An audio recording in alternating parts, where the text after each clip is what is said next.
Witchcraft magic is and real. mysticism. They put that stuff over them folks' head like they do a lot of y'all head until somebody come along and give you what the God said about it. Then you be like, oh man, I see what you're saying. You see what I'm saying? But this is what's going on. So they walked us into the act of rebellion. Okay?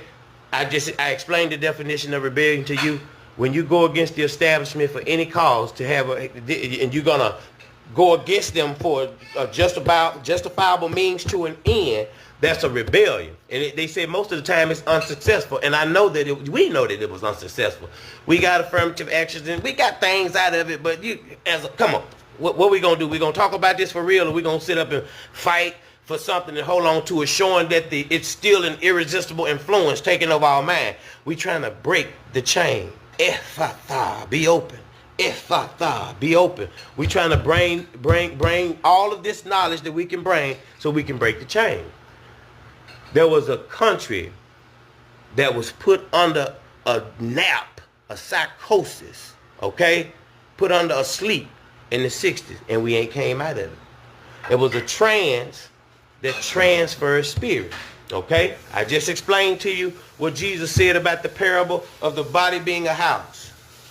When you misplace God's spirit and God's spirit go away, what was there before can come back sevenfold. More powerful than the one that came looking for the 7. So that's 8. I know Legion can live in a man. It was 2001 man at one time. 2001 man at one time. You got to know the knowledge to understand. So what happened, we was led into the act of rebellion along with this witchcraft being done by all these big time pagans who I just read all this information to you. I just read a lot of information to you showing that the world had a consensus for the witch. They was making laws for the witch. Okay? There was another publication that I spoke about the other morning. I knew it in my mind because I dealt with this years ago. I just didn't bring it out. I'm telling you, I dealt with this years ago. It's called The Green Egg. It was a magazine publication that was made in 1968. And it used to produce pictures and stuff of witchcraft. The Green Egg was made in 1968 to 1974. It started as a one-page ditto sheet. And it continued under the editor for 2 more years. Blah, blah, blah, blah, blah.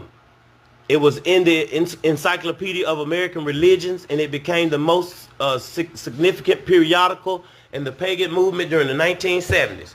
So I'm reading this stuff to show you that they had a lust and they had a love for the witchcraft. Ronald McDonald commercial said, "Do you believe in magic?" Advertisement, y'all. It's like I told you, it's an irresistible